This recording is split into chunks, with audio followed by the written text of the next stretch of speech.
couple brought a toddler with squeaker shoes to a wedding.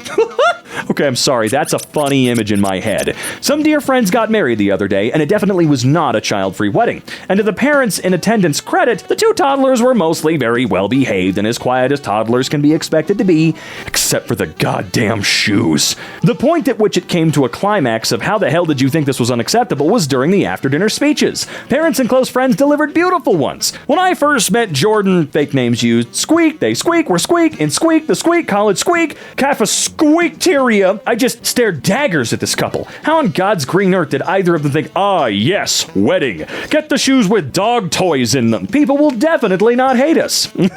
Yeah, that's a pretty boneheaded move. I had no idea these existed. Pretty sure my granddaughter will also not know. My mom demanded to be present during my gynecology exam and barged in. And you're 24? Edit. Sorry for the confusion. I'm 24 and currently my mom's in her 50s. My mom knew about my appointment and that I was going to be examined. Clothing would be removed. She wanted to accompany me last minute for support, and I couldn't argue with her to stay home or I would be late.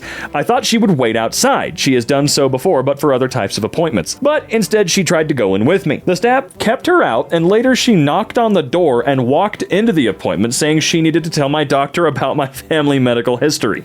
I had already told my doctor all of it. Yeah, they don't need anyone in particular to know family history. She was taken out of the room and the door was locked. When I left the hospital, she wasn't there anymore and was upset I kept her out. Oh, I told her it was a very private thing to be asked about your past relationships and getting examined. I'm extremely shy with my body, nothing wrong with that at all, and it's always hard for me to do these things. So of course I didn't want her there, or would even think for her to want to be in there. Like, what in the world? She told me she wants grandchildren and she's my mom. That doesn't mean anything here. Therefore, it's not that big of a deal for her to be with me during my visit, and I should stop acting like my body is sacred since I would need to get used to other people, medical staff, seeing it. She also told me that my dad is always with her whenever she needed to be examined, so I would... Okay. All right, that's cool and strange and weird. Don't ever say that as a parent, man. Especially to... You know what, never mind. Oh my goodness, I can tell right where we're heading today, man. I told her a spouse is way different than a parent, and that since she hates to talk about sex and has shamed me in the past, she's very religious and hated to see me with anyone, there was no reason for her to be there. Edit, I want to clarify something. At the time of the appointment, I was temporarily living with my family, so she knew I was going to the hospital and forced me to tell her why. If I disagree with her, she'll try to make my life hell and make my family turn against me. Why the... You know what? Once you're out of that situation, well, you can just give her a cold shoulder for a while. I don't live with them anymore, so... Oh, thank God. So she doesn't know about my life as I went low contact. That is smart. Your body, your privacy, your choice. An OBGYN visit is not a group participation sport. Don't ever let anybody, parent or not, try to barge their way into things like that. All right? Goodness me. You're ruining my body. I made it. It's mine. So this happened 2 years ago when I got my first tattoo.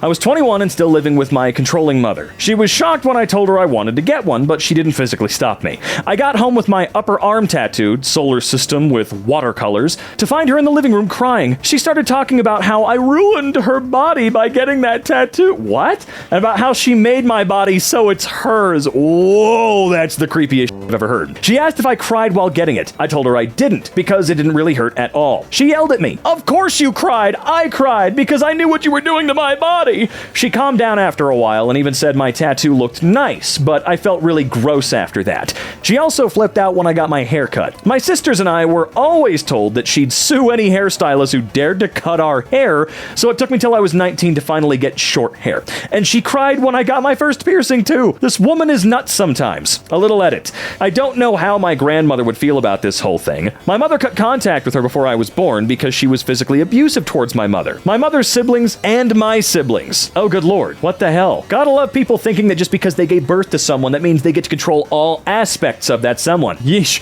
Good on you for the tattoo. It sounds lovely. But that woman might seriously need to be put on an info diet or a timeout if all possible. If you're the parents who brought their out-of-control infant to the Lion King on Broadway and didn't take them out when they were screaming the whole first half, congratulations. You win Most Entitled Parents of the Year. I'm so glad you got to enjoy a show out even though you obviously failed failed to find a babysitter. Never mind the rest of the theater goers who also paid to see the show. How dense and self-centered can you be?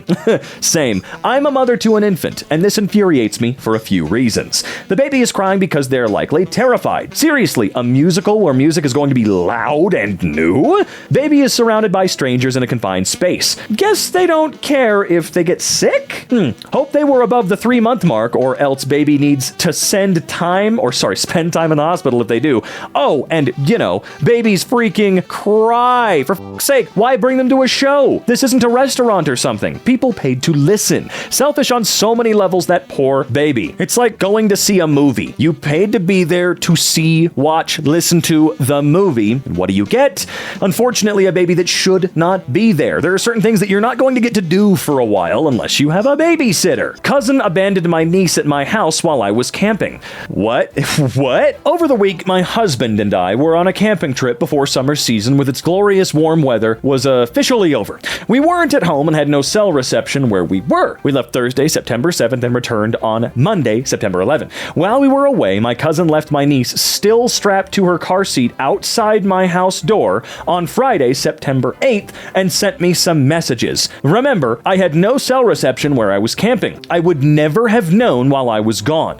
I saw the missed messages after I returned home. It wasn't a request to ask if I could help her. It was simply a message notifying me she left my niece on my front door along with a bag with her stuff for the weekend. She did not ask me beforehand if I could help her babysit. There was no possible way for me to know. Even if I knew, I would have still declined unless it was a medical emergency in the family and they had no other choice. I live in a rural area where everyone is on a 30-acre plot of land, so no one knew my niece was there. I had no clue. The neighbors had no clue. My niece was literally abandoned in front of my door until Saturday noon when my parents came by to drop off my parcels that were delivered to their house. That's when they saw my niece. My parents called my aunt and had her come pick her up. I can only assume that my parents, my aunt, and my grandmother scolded my cousin for leaving my niece at my door. When I got home, all I saw was the initial text message telling me that she was dropped off. Then a string of very rude messages and voice messages from my cousin calling me irresponsible for leaving my niece outside and endangering her. Because what if the coyotes in my area attacked the helpless infant? I am just so frustrated. Wait a minute, a infant was left in a car seat on a front doorstep for how many days now? You said, hold on, literally abandoned until Saturday. God damn. Wow. An entire day, an infant was just left strapped in a fucking car seat. Did you report this person to the police at all? Because they kind of this is completely freaking different from a parent being an a-hole. What? I'm actually kind of completely flabbergasted. That child could have died. What if your parents hadn't come by? Report the kid's parents. Coyotes are a thing in rural areas. Yeah, they are. And not even just that. I mean, wow. Sister-in-law freaks out because she feels my boyfriend and I are denying her child food. Okay. My boyfriend's family came to town for a week and stayed with us. We made sure to have clean towels, fresh sheets, a stocked fridge, etc. Unfortunately, 2 days after they got there, my boyfriend got laid off. Ever since then, he's been really down in the dumps and grumpy.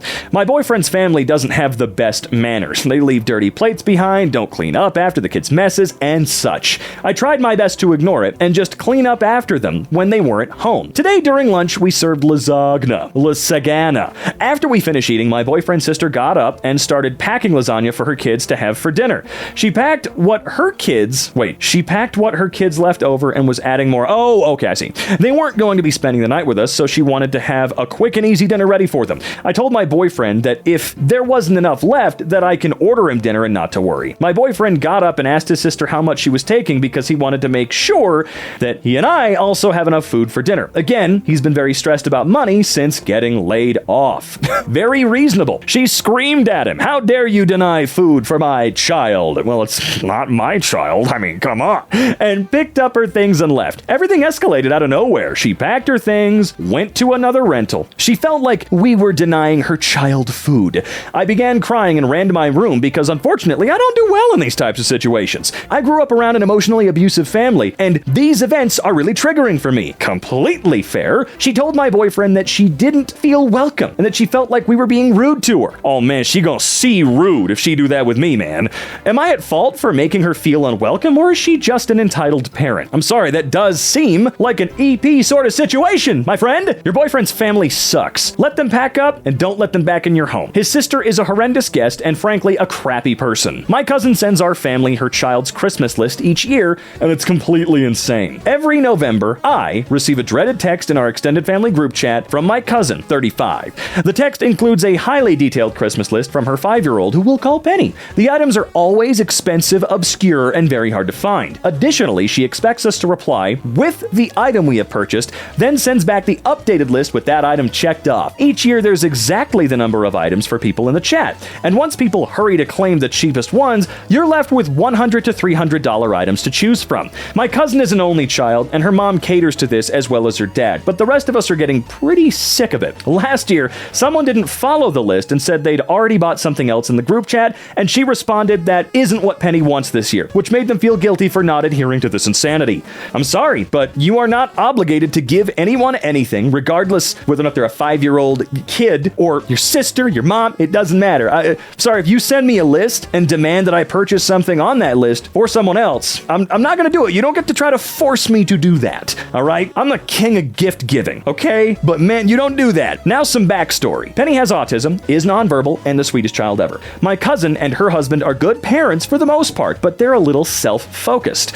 For example, they're both collectors of things like manga and toys and lose their minds if Penny touches their things, and the home is full of their collections. They have an entire room dedicated to this, which they call the fun room, and their daughter isn't allowed. Not so fun. Now here's the kicker. The items on the list are almost always part of a collection, either vintage certain edition this or that, and tons of Beanie Babies.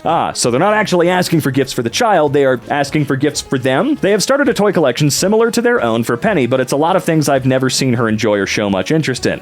One year, the most excitement she showed was for the box, and she loves Disney movies and Paw Patrol, but has never gotten gifts related to these things. Also, we suggest some gifts from like a toy kitchen or something interactive and sensory, and they shut that down in favor of expensive Lego, Star Wars Lego? She's 5. I know damn well that's going straight to Daddy's fun room. This year, I'm getting her an Ariel doll and matching dress. I'm stopping the madness. Good. Allow me to introduce you and your family to a useful word. No. It's about time. I'll say, dude. My father-in-law had a meltdown because I proved he doesn't know his son. So me, 34, and my husband, 30, do our damnedest to not spend an abundance of time with my father-in-law. He's a cowardly narcissist who says, hot dog, unironically. Yeah, I get it.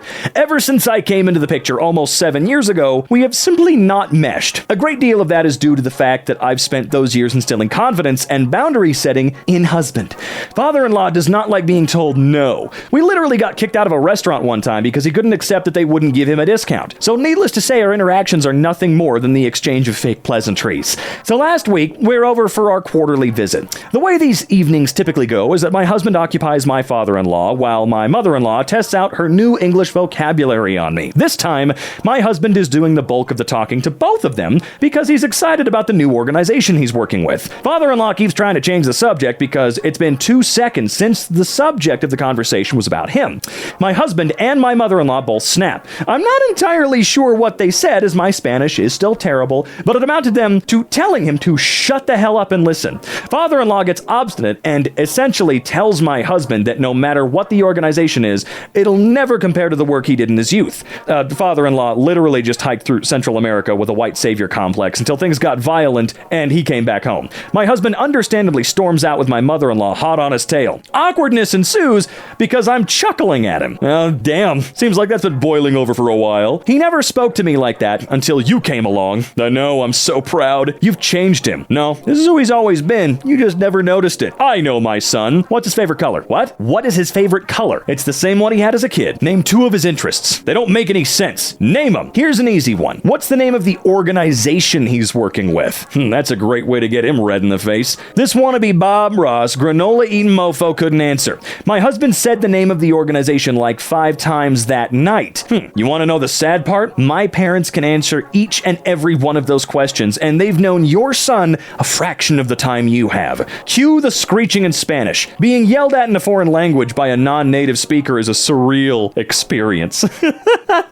Obviously, my husband comes in and yells back and it blows up even more, but that part stands out, or the part that does stand out, is that father-in-law still refused to admit that he hadn't taken a genuine interest in my husband in years. Like, bruh, you don't even know your kid's favorite color, hello? Now my husband is contemplating going no contact contact, and I can't blame him. I wouldn't blame him at all. The truth hurts in every language, but some give it more pizzazz. Now ain't that the truth? EM freaks out I engaged her non-verbal son. Older lady stopped at our shop because her motor started ticking all of a sudden. Wasn't buying that, since the ticking is the ticking sound of a spectacular engine death coming soon.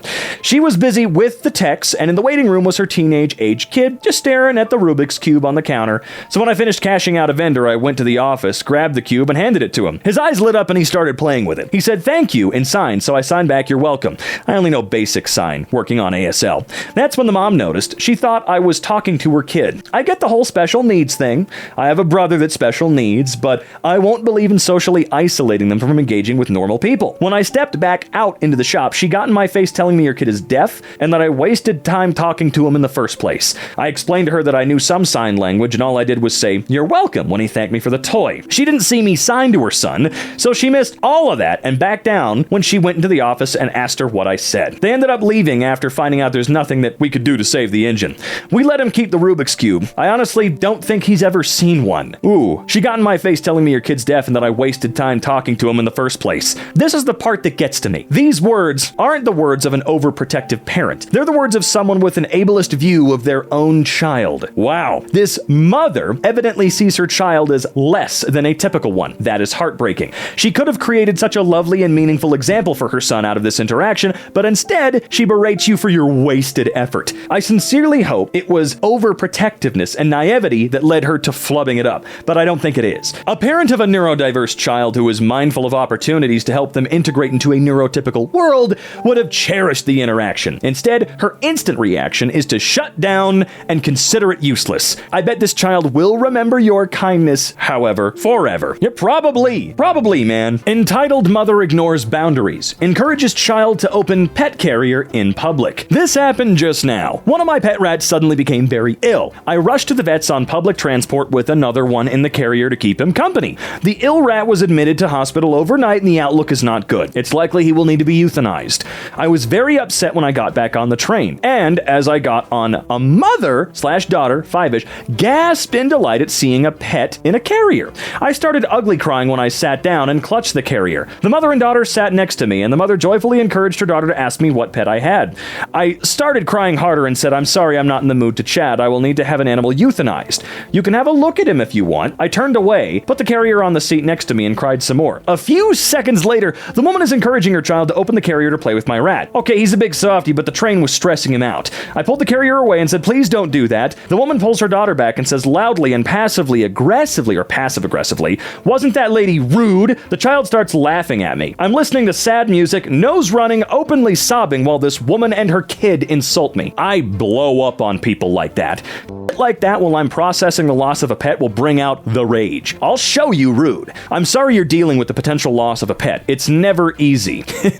Yeah, it's not. You're doing an excellent job of showing your child to be a rude bitch. Now shut up and leave me alone. I'm so very sorry about your darling rat. Entitled Aunt demands I take out my piercing. A few days ago, my family met at my great-grandparents' house for a family Christmas celebration. Ooh, icky. My great-aunt, grandma's sister, was there with her grandson, his wife, and their child. This particular aunt is always causing drama in the family. We'll call her R. My dad took me to get my septum pierced for my 18th birthday in early 2023, so I've had it pierced for a little while. I've only had the plain silver horseshoe I got back when it was first pierced for a while, but I recently got a new one, decorated with a bee on one end and a honeycomb on the other. It stands out more than the other one, so I guess she finally noticed it during our celebration. I was sitting on the stairs with my brother, as always. R was sitting on the floor across from the stairs with her great-granddaughter S, and two of my younger cousins. She stared at me for a while, which I assumed was because of my hair. She's never liked the fact that I shaved the sides and got an undercut.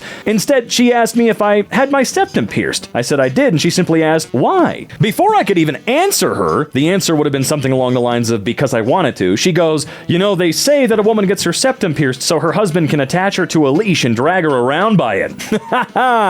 It sounds like that's what you would want it for. I don't care if that's That's what you want it for, but you don't get to say that to people. She actually said that in front of the 3 younger girls in the room. My aunt and uncle, who were sitting on the couch off to my left, were shocked. Since none of us wanted to cause a scene, we kind of just laughed it off. I was a bit snappy and said, well, mine's a horseshoe, not a ring, so it doesn't matter.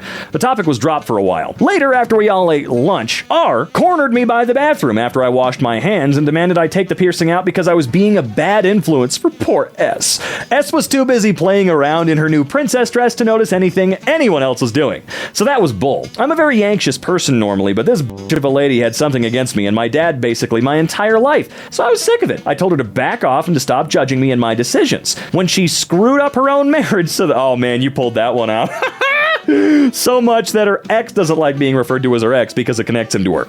She gave me so many nasty looks the rest of the afternoon, but I didn't care. I'm already planning on getting more nose piercings, and her stupid ideals can't stop me. My favorite question from old judgmental people when it comes to appearance is why? So I could have this pleasant conversation with you, of course, Aunt Barbara. I should have said that to her. She basically hates everything I do with my appearance, so she'll really hate when I start dressing like the pastel goth I want to dress as. Pastel goth? FB stalks me, then demands his rights. What? Just needed to vent. NC with narcissistic father for over 5 years. Thought I was free. Got the occasional email or phone call from him, but never answered and blocked where I could. During that time, I met and married my husband and had my LO. About 6 months ago, after hearing from someone that I was happy and to leave me alone, he decided that he must find me. Managed to find my husband's Facebook page as he is friends with a sibling and found a cover photo of the 3 of us. Ever since then, he's been threatening me to get his rights to his grandchild and has now filed in court for it, because despite having next to zero chance, he can still drag me through the legal system. I love the way it's set up. If you hate your child enough, you can insert yourself into their life, basically however the hell you want. Oh God. He thinks he's too smart for a lawyer, so he hasn't bothered to work out that he has no rights. So now, I have to front up in court. Asshole. At least he's affirming my decision to go to... Oh, you mean to go to... never mind. And keep my family away from him. Yeah, dude sounds insane. The judge is going to laugh his entitled ass out of court. I would ask that all your legal costs be paid by him. You and your family are not his property. This, because it may fall under vexatious litigation. Talk to a lawyer about this. He might have just actually completely screwed himself and just... Oh, how sweet. Parent sits in my seat because she has a kid? I was boarding a flight from New York City to Toronto. I had checked into the flight 24 hours in advance, as soon as it opened because I need a window seat. When I got to my seat, there was a woman there, with a child, probably 6 or 7. I told her that the seat she was in was mine. I said it very politely, since it could have been an honest mistake. She pointed out a seat a couple rows away and told me that I can sit in her original seat, which was not a window seat. I told her I wanted one, which is why I selected it. She looked at me, looked at her child, then at me, without moving. I was about to ask her again for my chair back, but the man behind me overheard our conversation and offered for me to take his window seat. I didn't want to cause more of a scene, so I accepted it and sat in the woman's original seat. Or he sat in the woman's original seat. Sorry, I'm auto-correcting again.